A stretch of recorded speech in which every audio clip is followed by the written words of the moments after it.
Welcome back. So, as the clock ticks, more issues are raised, but we don't know how much of that we can address. Let's pick up from where we left off, rural electrification. Yes.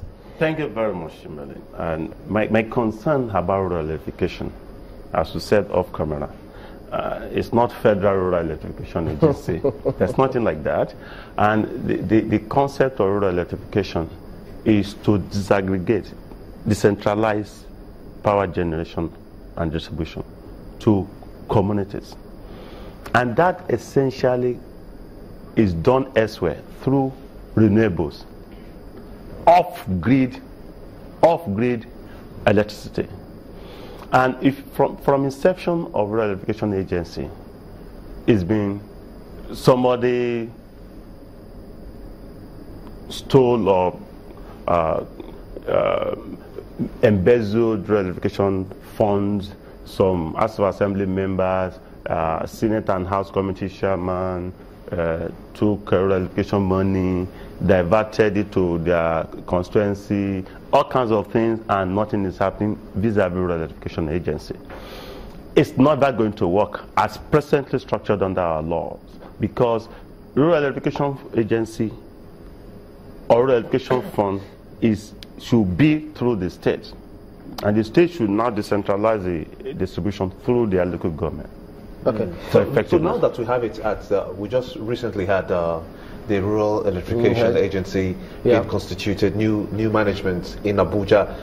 How does that work or translate, percolate to the states then? One, the states are not likely going to see serious, tangible benefits.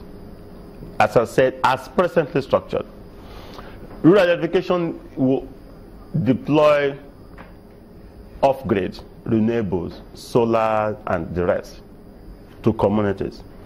And that should not even be regulated. One, aside the fact that it should be through the states, that should not be regulated by the federal government. And it's like saying now, the only thing is that a lot of investors are coming not for the grid generation off-grid, through solar, pay as you use solar kind of alternatives. Things are happening. And our argument is that that sector should be deregulated. One, because nobody controls or regulates the sale of generators. Those are alternatives to regular water electricity supply, and that's the same thing that should happen in rural electrification. When you say nobody, but they have standards. No, that will be standard. I mean, when you say deregulated, does not mean there will be no standard. There will be. We know what you are bringing. Don't bring substandard goods. Don't bring substandard solar panels to Nigeria. Those ones will be done. But if I'm not getting supply from my disco, and I've just put rooftops here and there, and it's becoming a common occurrence in Nigeria now. Okay, before we go back to those list of things we must do to get it right, when he says that the discos don't have exclusivity rights for distribution of some of these areas, and that it suggests that when perhaps they or anyone wants to help by providing electricity, the discos could say, no, you can't do that because this is our own territory. Yes. Is that what he's speaking to? Let me tell you the experience of Governor Fashola. And I will always make reference to that. A spirited governor went through a hell on earth to make sure Lagos State Secretariat and other government agencies around that Ikeja have stable electricity. That was what led to the Lagos State IPP in Alausa. I think they're generating about 20-something or 30-something megawatts solar capacity, which could really be sufficient for the government operation in those offices. During the day, they have idle megawatts. They have excess of about 10 to 15 megawatts. In the night, the entire megawatt is idle. And the government says, okay, this could let me now give to the companies, industries around this Alausa secretariat, because I don't need all during the day and I don't need any in the night. The disco says, no, you can't give them electricity. The government says, why? Say, yes, they are our customers because the area is covered, they are under our grid structure. And then give them power. Say you can't do it.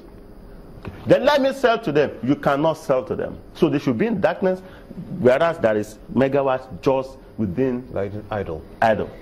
And they went to court. Maybe they resolved now. The issue of areas covered by the national grid will still get to court. Some of us are still going to challenge that.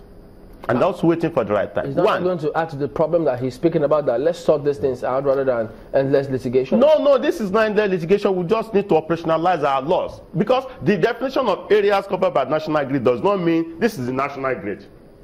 Pass it through my father's compound, your own house. If you are not fed through the national grid, that doesn't mean your area is covered by the national grid. What if you snap yourself off the grid?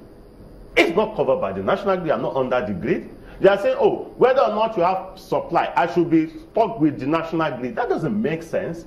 Industries would die. Shouldn't we explore legislation first before we go to court about